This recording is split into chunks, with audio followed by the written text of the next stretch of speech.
Bien, como les había comentado previamente, esta clase que trata sobre estrategias de localización espacial es una especie de continuación de la clase anterior, ¿cierto? De cuando estuvimos revisando las principales civilizaciones y las principales ciudades de los primeros asentamientos, ¿cierto? Revisamos Sumeria, Egipto, la cultura Harappa en India, y la dinastía Chang en China, y ahora esta clase nos va a servir para adentrarnos en las dos civilizaciones importantes latinoamericanas que dejaron asentamientos humanos, o por lo menos rastros de asentamientos humanos, de tipo ciudad, que es justamente de lo que se trata la clase de hoy. ¿Cierto? Ese es el mapa que habíamos revisado anteriormente, habíamos dicho que íbamos a dejar a los aztecas y a los incas para esta clase, así que vamos a ello. Eh, ¿Cierto?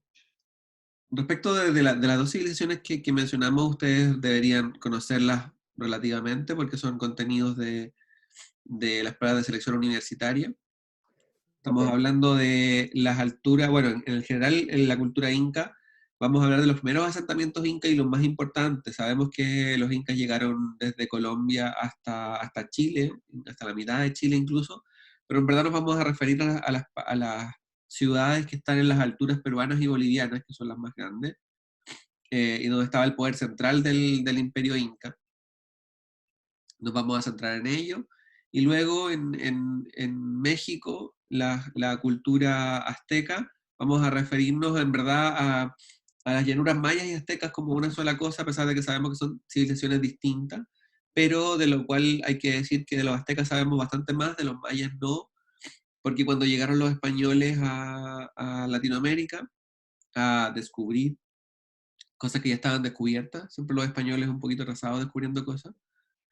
Eh, la cultura maya ya no existía, la cultura azteca sí, la cultura inca también, pero de la maya todavía eh, hay bastantes restos, y algunos los podríamos asociar sobre todo porque están en el mismo sector de Latinoamérica, no porque sean similares las culturas, sino que porque están más o menos en el mismo lugar, en Mesoamérica. Vamos a referirnos como asentamientos humanos como si fuesen una sola cosa, pero sabemos que son dos cosas relativamente distintas, ¿cierto? Las civilizaciones que hoy día están, que actualmente estarían en el límite del país mexicano, ¿cierto? Entonces, respecto de los incas, esto es una foto de Machu Picchu. No sé, ¿cuántos de aquí han podido visitar Machu Picchu? Si no lo han hecho, traten de hacerlo pronto. No es el viaje más caro de la historia, así que intenten hacerlo. Yo he estado dos veces en Machu Picchu, una cuando estaba en la universidad y después una cuando estaba más grande. Y es bastante impresionante, sobre todo los temas relacionados con justamente lo que estábamos hablando de esta clase, que es la localización. Son ciudades, en el caso de Machu Picchu, una ciudad que se redescubre hace poco, hace menos de 100 años se redescubre esta tremenda ciudad, o este tremendo complejo cívico religioso que se encuentra en las alturas de la provincia de Cusco, en Perú, y que por su localización en la parte más alta de las montañas de esa región, es francamente impresionante lo que se logró, cómo se logró, ¿cierto? Seguramente han visto documentales alienígenas ancestrales y un montón de cuestiones que tratan de explicar esta formación de tipo ciudad en las alturas. No es pertinente este curso analizar esas teorías alienígenas, pero sí darnos cuenta de la magnitud que implicó en términos constructivos, en términos ingenieriles y en términos de diseño urbano, la construcción de una ciudad en este lugar. Respecto de la cultura propiamente tal inca, es interesante revisar, bueno, la data, que estamos hablando de los años 1000 antes de Cristo hasta los 900 después de Cristo, estamos hablando 1000 años después del desarrollo de la civilización europea, de Oriente Medio y de Europa. 1000 años después habían, todavía se desarrollaba la cultura inca. La cultura inca, este es como el 900 después de Cristo, es como el apogeo, ¿cierto? La parte más importante de su civilización.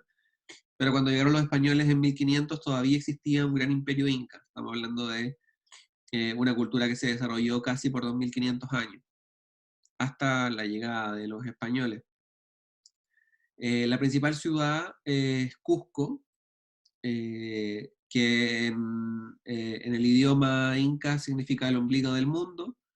Y como saben ustedes, llegaba desde Colombia, ¿cierto? La punta de Colombia hasta la mitad de Chile, pasando por Argentina, Perú, Ecuador.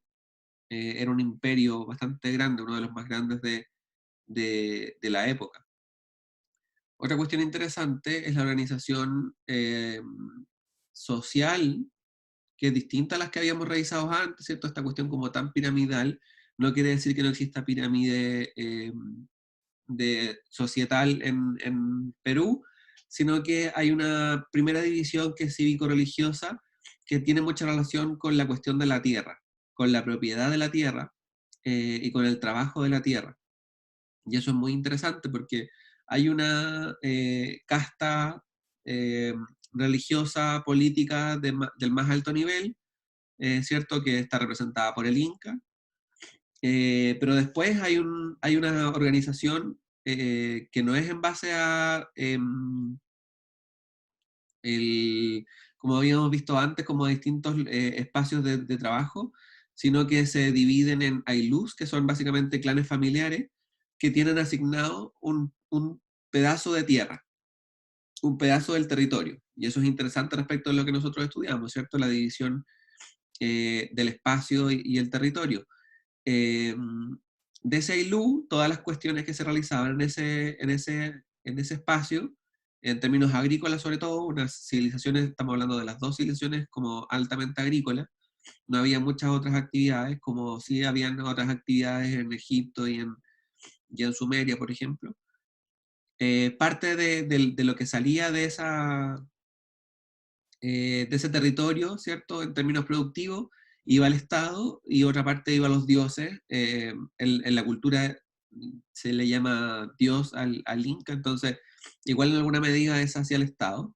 Eh, pero finalmente lo interesante acá es que hay una especie como de pago de impuestos por el trabajo de la tierra, gracias a que justamente la organización social tenía que ver como con esto, con una gran clase o una clase muy alta, y luego un sector agrícola gigantesco que tenía propiedad de la tierra, siempre y cuando tributara al Estado mayor.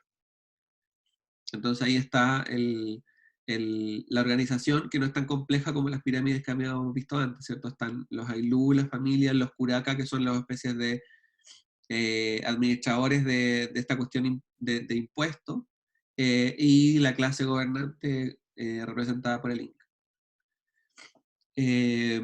Otras cosas interesantes, y quizás las más interesantes, justamente el manejo de la técnica de la piedra y de las terrazas. Estamos hablando de temas de localización. Eh, Habíamos visto en las culturas anteriores que la cercanía a los flujos de río, sobre todo a las masas de agua y al río, eran partes importantes, porque en Europa en general, y en China, bueno, y en India también, eh, los ríos eran muy importantes. Son principalmente grandes ríos o sectores donde hay grandes lagos o grandes acumulaciones de agua. En el caso de las alturas peruanas y bolivianas, no existen esos ríos gigantescos, no son los principales. Sí el agua, sí el agua era muy importante, sobre todo el ciclo del agua, no solamente como la masa acuífera, sino que justamente esta posibilidad que tienen las alturas justamente de recibir las primeras lluvias, luego de generarse todo el ciclo del agua. Y en ese sentido, la localización, más que estar asociada a la cercanía a un río, estaba asociada a la posibilidad de aprovechar al máximo esa agua que estaba disponible, en ciertas épocas del año. Ustedes saben que además las alturas bolivianas y peruanas tienen eh,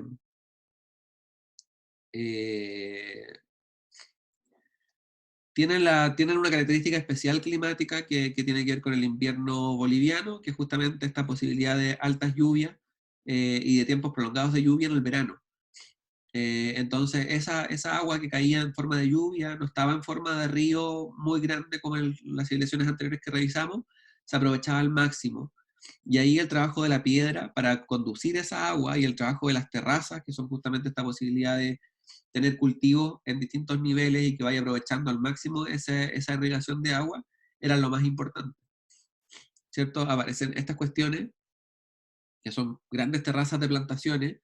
Esto es una foto actual, así se ve ahora este sector de Moras Moray, cerca de Cusco. Si ustedes ven, ahí hay una persona como acostada. Ese es el tamaño de estas obras ingenieriles relacionadas con las terrazas, para que se den cuenta de cómo se aprovechaba al máximo el agua. Ahí se ven cómo el agua va marcando algunos surcos en estos espacios. Pero ahí está, no está el río tan presente como el Nilo o el Éufrates, pero sí está el manejo del agua en su máxima expresión. Y luego el manejo de la piedra, que también es una cuestión súper importante, súper interesante, que estamos hablando de una forma de construir que todavía técnicamente no se explica cómo se cortaba esta piedra tan perfectamente como para generar todos estos encajes. Esta es una piedra famosa en Cusco, que es como la piedra de las 7 esquinas o algo así, que es como la piedra que más ángulos tiene, y estos cortes perfectos, y además estos promontorios en la piedra que se supone servían para tomarla de alguna forma, que no se sabe tampoco cómo se tomaban, ni cómo se cortaban, pero finalmente generan este tipo de cuestiones que no necesitan ni cemento. Si ustedes se fijan los ladrillos que usamos hoy día para construir, a pesar de que son perfectos y son lisos, necesitan cierto tipo de pegamento, ¿cierto? El cemento entre ellos. En este caso no, la presión de la piedra y el peso de la piedra genera toda la compresión necesaria, y en estos espacios casi no cabe nada. Entonces ese es el manejo perfecto de la piedra en el caso de la cultura inca. Eh, Otra cuestión importante, interesante de esta civilización es que se transformaron en imperio gracias principalmente a una obra ingenieril que todavía es muy importante hoy día ya de una cuestión de importancia patrimonial, que es el camino del Inca, que es el Capañam. Eh, Perdón, sigo admitiendo participantes. Este camino del Inca es un camino empedrado, también, ¿cierto? Volviendo al tema del trabajo de la piedra, que tiene alrededor de 5.200 kilómetros de largo. Incluso el Capañán llega a Santiago. Hay sectores del Capañán y fuertes incas en el Cerro Chena. Y también en los últimos años se ha descubierto que la Plaza de Armas también llegaba el Capañán a la Plaza de Armas. Y esto que contaba Pedro de Valdivia de que había llegado al centro de Santiago, al río Mapocho, y se había dado cuenta de que era una llanura muy bonita y perfecta y que era increíble para localizarse ahí, era básicamente una mentira. Lo que hizo fue ganar una batalla a los incas que resguardaban ese fuerte, y para de alguna manera como proteger ese lugar importante, localizó la ciudad y no por otra cosa. Estamos hablando de una red articulada, no solamente es un camino lineal, sino que tenía también bifurcaciones de más de 20.000 kilómetros, que duró alrededor de 2.000 años su construcción, y que la gracia que tiene es que pasa por desiertos, pasa por los desiertos de Chile, de Perú, pasa por montañas, pasa por quebradas, pasa por encima de ríos.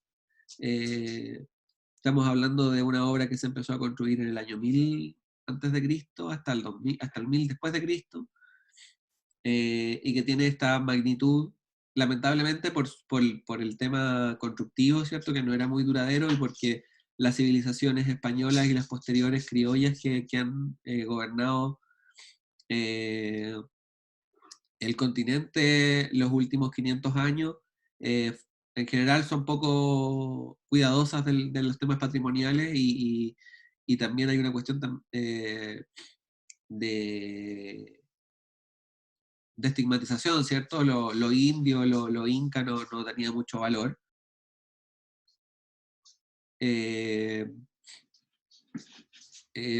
No fue cuidado este camino y fue destruido permanentemente, a pesar de que, bueno, todavía quedan algunos sectores donde se respeta.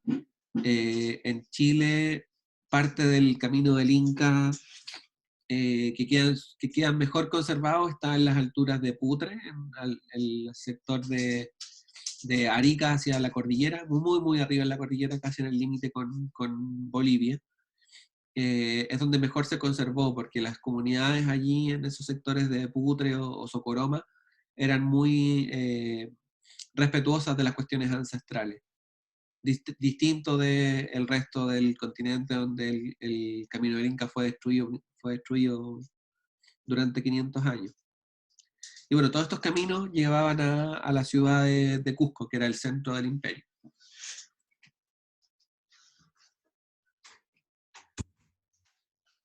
En ese contexto, o considerando estas cuestiones que habíamos revisado, que tienen que ver con la localización y el aprovechamiento al máximo del agua, a pesar de que no existiesen masas de agua tan importantes, y lo segundo, que tiene que ver con el tema de la movilidad y estas infraestructuras que permiten movernos, o que permitían a los incas recorrer o generar un imperio, ¿cierto?, en base a las comunicaciones y a la posibilidad de conectar los distintos sectores de un imperio a través de mensajeros. Nos preguntamos también temas relacionados con la ciudad contemporánea, ¿cierto? La ciudad y el transporte es una de las cuestiones más importantes eh, que consideramos en el urbanismo contemporáneo. Eh, y esa es la imagen que vemos en algunas ciudades que se están desarrollando, y esa es la importancia del transporte, de las infraestructuras de transporte, así como lo era para el Imperio Inca, pero ha llegado a niveles de importancia superior, ¿cierto? Vemos una ciudad como esa fotografía que vemos ahí, donde las personas no existen, donde lo único importante es el auto. Y ahí nos surge justamente esta duda que aparece en la lámina, que es como si estamos desarrollando hoy ciudades para el automóvil. Y esa es una cuestión Profe, que, ¿sí? ¿esa foto es real? Esta foto es real, es de un nudo vial en las afueras de Atlanta. Mm, Lo que sí es que los últimos años han empezado a derribar algunas de esas autopistas. Porque llegó a un nivel de ridiculez, diría yo, como bastante importante. Pero sí es un nudo vial en las afueras de Atlanta. Entonces justamente aparecen como este tipo de cosas, el tema de la localización, la infraestructura, la posibilidad de moverse dentro de un gran territorio, como temas trascendentales para el urbanismo contemporáneo. ¿Cierto? Ahí está, este es otro ejemplo de cómo las redes de transporte son importantes cuando planificamos la ciudad. Este es el caso, es bastante mejor que el caso anterior, que era una ciudad para el automóvil. Estas son las leyes, o sea, las vías principales del sistema de buses articulados expresos de la ciudad de Curitiba, que es como el primer ejemplo a nivel mundial de una planificación del transporte que incluye planificación urbana y que ha sido usado como ejemplo para el resto de los sistemas de transporte público, no solamente de Latinoamérica, sino que también del mundo. Eh, este ejemplo de Curitiba inspiró el mal implementado Transantiago. Estamos hablando de que Curitiba es una ciudad que tiene alrededor de un tercio del radio que tiene Santiago. Estamos hablando de una ciudad 6 veces más pequeña, donde los grandes ejes, como los que ven acá, sí permitían llegar al completo de la ciudad, y desde un principio se implementó el tema de los buses separados de los automóviles, cosa que en Santiago no pasó, cosa que en Santiago se hizo el sistema y después se implementó la infraestructura para el sistema, por lo tanto, evidentemente iba a colapsar en una ciudad además 6 veces más grande. Entonces había poco que hacer, mal planificado en el caso de Santiago, muy bien planificado en el caso de Curitiba, ¿cierto? Entonces ahí está como automóvil, transporte público, movilidad, temas importantes. Y bueno, también referirnos a las últimas tendencias del tema del transporte en la ciudad, que son muy importantes para el tema de la localización, ¿cierto? Cuando elegimos localizarnos dentro de la ciudad de alguna manera, ya sea eligiendo nuestro lugar de trabajo, eligiendo nuestro lugar de nuestra vivienda, o eligiendo dónde vamos a movernos en la ciudad para llegar a ciertos servicios o a ciertos equipamientos. Este tipo de cosas, así como en las ciudades norteamericanas de los años 80 y 90, lo importante era el automóvil, cada vez es más importante lo que nosotros llamamos en urbanismo la pirámide invertida, ¿cierto? Que es, cambia la lógica justamente de cómo se planifica el transporte público y coloca a los peatones, que se supone que son la mayoría, ¿cierto? La mayoría de nuestros viajes se realiza caminando, o en las buenas ciudades por lo menos, los viajes se realizan caminando, porque hay ciudades como las que vimos, como las ciudades norteamericanas en general, donde para ir a comprar cualquier cosa hay que tomar el auto.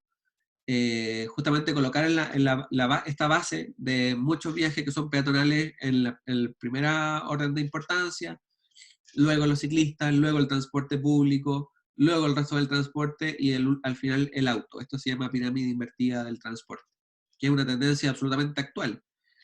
Ustedes quizás la conocen y la han visto bastante, pero esto no se enseñaba en las escuelas de arquitectura y urbanismo hace 10 años, y eso es importante.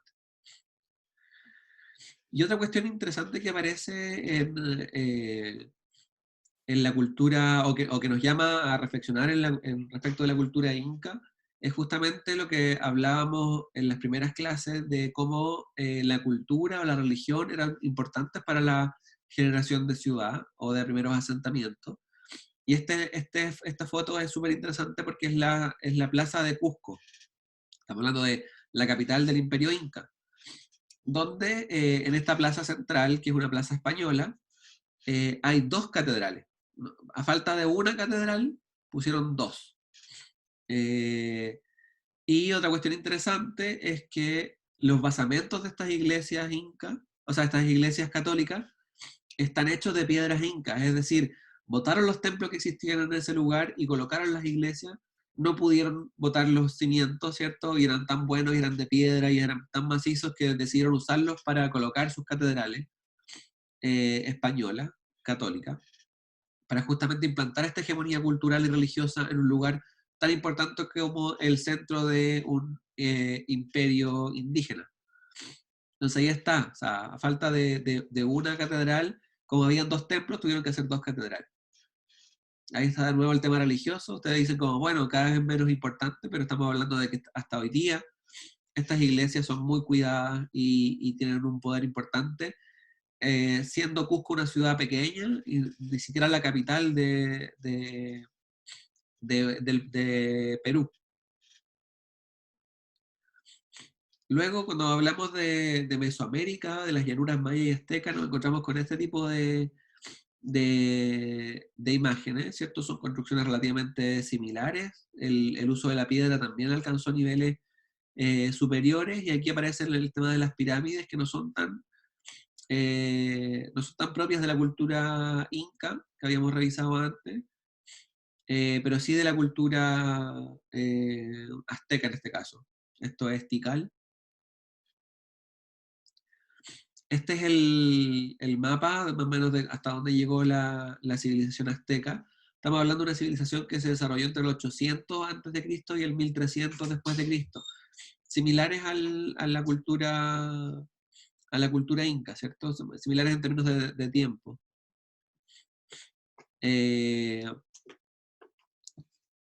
Y bueno, cuando llegaron los españoles también existían y también seguían siendo un gran imperio, aunque estaban algo debilitados, sobre todo por los gobernantes de la época, ¿cierto? Que eran bastante más débiles que sus antecesores en términos militares. Se habían desmilitarizado en alguna medida antes de la llegada de los españoles, y eso les perjudicó bastante. Eh, no obstante, hay cuestiones súper importantes que que se diferencian de la cultura inca, que tiene que ver con el desarrollo de otras actividades que no son la agrícola. Aquí sí había mucha minería, sobre todo de obsidiana, que es una piedra volcánica. Y también el desarrollo de la textilería, la fabricación de tejidos de algodón y fibras, también era una cuestión súper avanzada en la cultura azteca, ¿cierto? A pesar de que los tejidos también son una cuestión que caracteriza a la cultura inca, no estaban tan desarrollados a nivel semi-industrial o artesanal de alta productividad como en el caso azteca. Eso le generaba como un nivel de desarrollo un poquito superior. Una cuestión interesante respecto de esta civilización es que la principal ciudad de esta civilización ya no existía o no estaba como 100% activa cuando llegaron los españoles. Los españoles no alcanzaron a conocer lo que el esplendor de la ciudad de Tenochtitlán, que tiene la gracia de ser una ciudad que está sobre el agua. Se dice, porque no hay no hay más data española al respecto, que en 1519 tenía alrededor de 150.000 habitantes, todos viviendo sobre esta especie de estructura sobre el agua. Estamos hablando de ubicadas en el Golfo de México, ¿cierto? Aquí hay otra relación respecto a la localización y el agua, ¿cierto? Ya no estamos hablando de la cercanía del río, estamos hablando de un golfo de agua salada, que es distinto que el agua dulce de los ríos que habíamos revisado anteriormente. Pero al mismo tiempo es interesante y es importante revisar justamente cómo el agua salada o esta posibilidad de tener como el recurso acuático en forma de mar y no de río generó ciertas condiciones. En este caso, por ejemplo, el desarrollo de una actividad agrícola sobre el agua. Tenochtitlán era principalmente un centro ceremonial y un recinto sagrado. Ahí ustedes ven cómo se supone que había una pirámide sobre el mar y cómo justamente eh, en este centro, justamente en torno a ese centro se fue desarrollando una actividad más urbana y más agrícola, pero siempre pensando en que el centro era el eje religioso. El complejo de Tenochtitlán es un complejo de 25 templos, o por lo menos eso parece ser, como en torno a lo que se ha encontrado en términos arqueológicos, con una forma geométrica muy tradicional que emula a las montañas del sector, ¿cierto? Es un símbolo de la ascensión a los cielos. Lo habíamos hablado, creo, en clases anteriores, justamente esta generación de ciudades o asentamientos humanos que trataban de explicar religiosamente, ¿cierto? El axis mundi, o esta conexión entre el cielo y la tierra. Justamente Tenochtitlán era una especie de axis mundi. Esta es una recreación de una pintura española que supone que los españoles conquistaron Tenochtitlán en algún momento, pero esto eh, no alcanza a ser como corroborado por la historia. Emular, Fabián, significa eh, copiar, no copiar específicamente, sino que eh, hacer una copia, sí, podríamos decir que es algo así como copiar, como hacer una copia, ¿cierto? Intentar, sí, claro, es hacer una similitud. Por eso digo, emula un axis mundi, emula una conexión entre el cielo y la tierra, pero no es evidentemente una conexión entre el cielo y la tierra, hace como esta especie de, de pantomima, ¿cierto? O de representación, finalmente es como eso, generar una reproducción, una representación de esto. Entonces, esta pintura, lo que les comentaba yo es que justamente es un hecho histórico que no está corroborado, no se sabe muy bien y la historia en este sentido es contradictoria respecto de que si los españoles conocieron o no Tenochtitlán. Esta es una representación de cómo podría haber sido en su máximo esplendor, ¿cierto? Si es que los españoles la conocieron como una cuestión bastante menor que esto.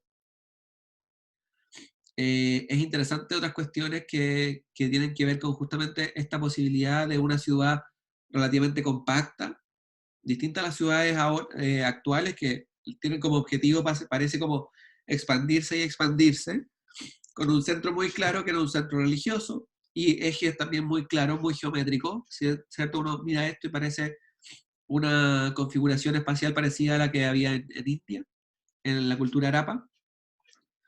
Y la otra cuestión es que había como una especie de degradé entre lo urbano, cívico, religioso que estaba en el centro, hacia una característica bastante rurales, con una ciudad que es pequeña, pero que incluye a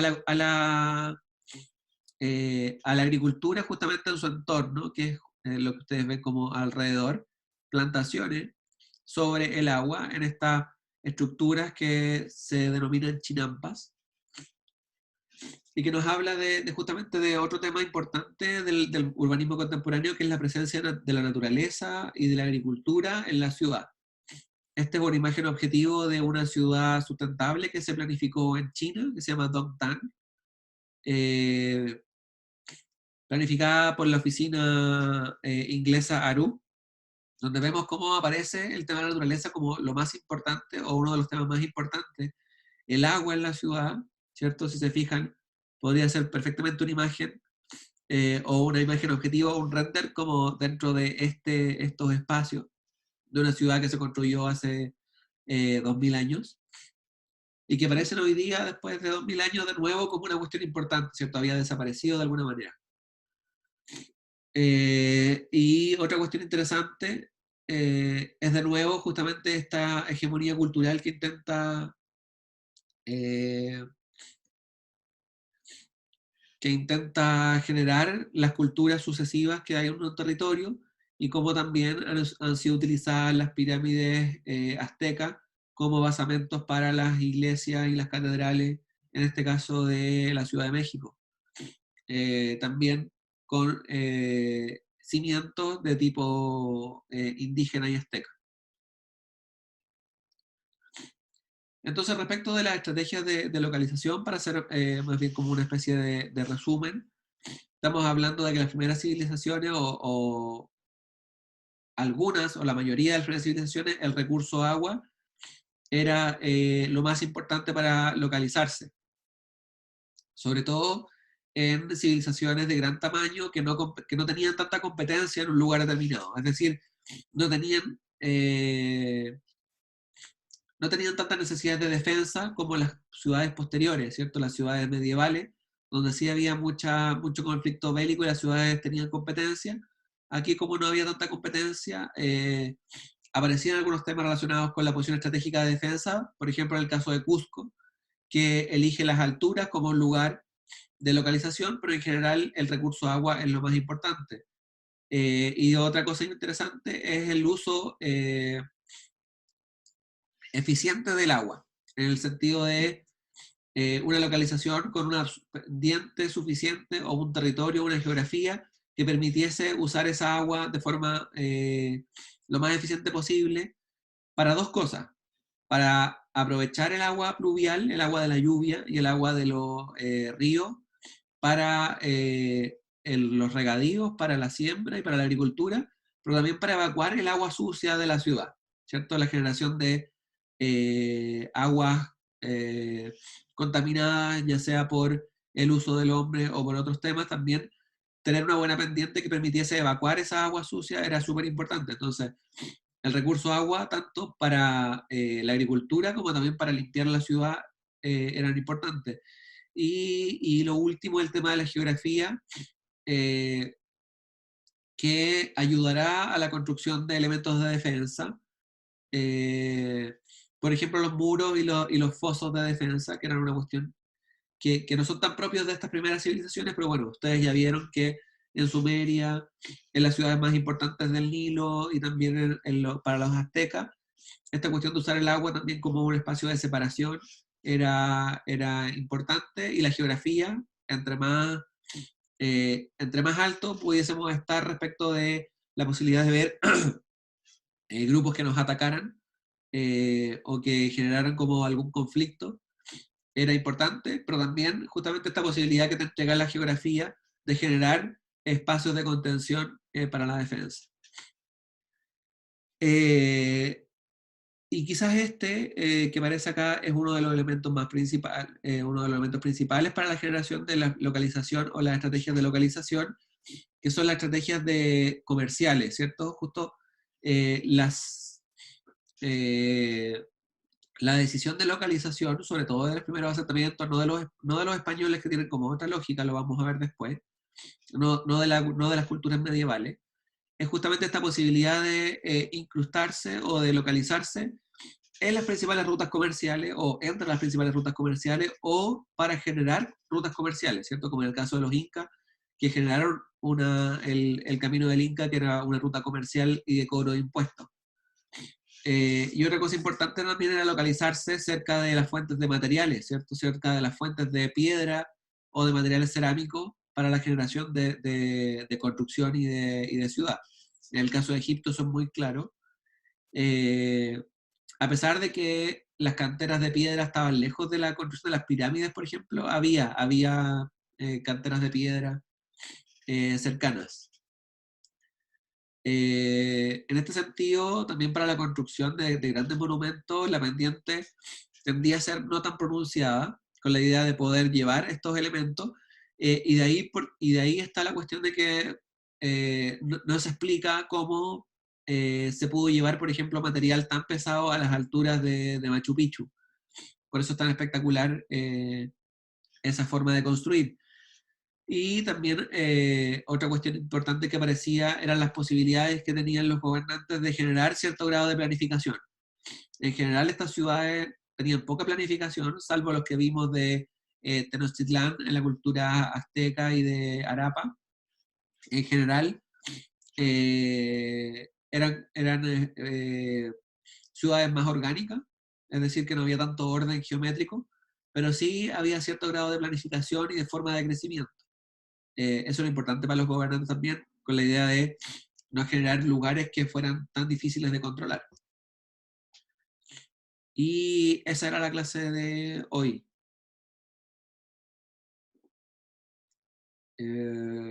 ¿Dudas? ¿Consultas?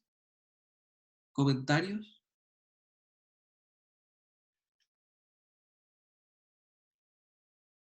Ninguna duda, profe. No, profe. Bien, lo último que voy a hacer hoy es recordarles que hay material de lectura que explica, esta es relativamente similar a lo que expliqué en las últimas 2 diapositivas, unos videos bastante interesantes y la evaluación del aprendizaje de la clase de hoy, que la vamos a abrir inmediatamente, que es la elección de uno de los asentamientos revisados, desde Sumeria hasta los aztecas, y comentar brevemente algunos de los elementos característicos del asentamiento escogido, ¿cierto? El que ustedes quieran, no muy largo, es un comentario breve. Eso es la clase de hoy. Y luego... Profe, con elemento se refiere como, no sé, pues, a como, por ejemplo, cómo desarrollaron su agricultura o cómo era la sociedad o cualquiera de esos elementos. ¿Cómo era la forma urbana? ¿Cuál era su estrategia de localización? Ah, ya. ¿Cómo era el avance el desarrollo de la técnica constructiva? Cualquier elemento, uno Ya, solo. Comentar uno de los ya. elementos relacionados con esa cultura. ¿Cierto? Con las Gracias. últimas 2 clases ya deberían poder responder ese cuestionario sin problemas. ¿Más dudas? Profe, ¿a qué se refería con ciudades más orgánicas? Cuando hablamos de ciudades orgánicas, hablamos de una organización de la ciudad que resulta más bien caótica, más bien relacionada con la naturaleza, ¿cierto? Llamamos orgánico, por ejemplo, al crecimiento que tienen las plantas, que parece como caótico, o al crecimiento en general de las cuestiones naturales, por eso se le llama orgánica. y que, por ejemplo, este tipo, aparece allí, este tipo de planificación, este tipo de crecimiento, ¿cierto? Que es como una mezcla entre cuestiones que parecen ser elementos que tienen alguna lógica, pero que en verdad no tienen tanta lógica.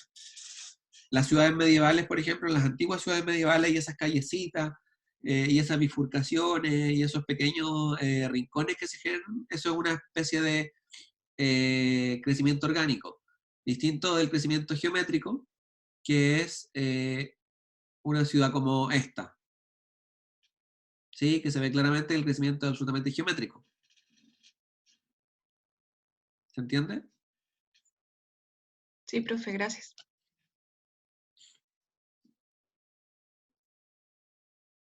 ¿Más dudas? Bien, vamos a dejar de grabar.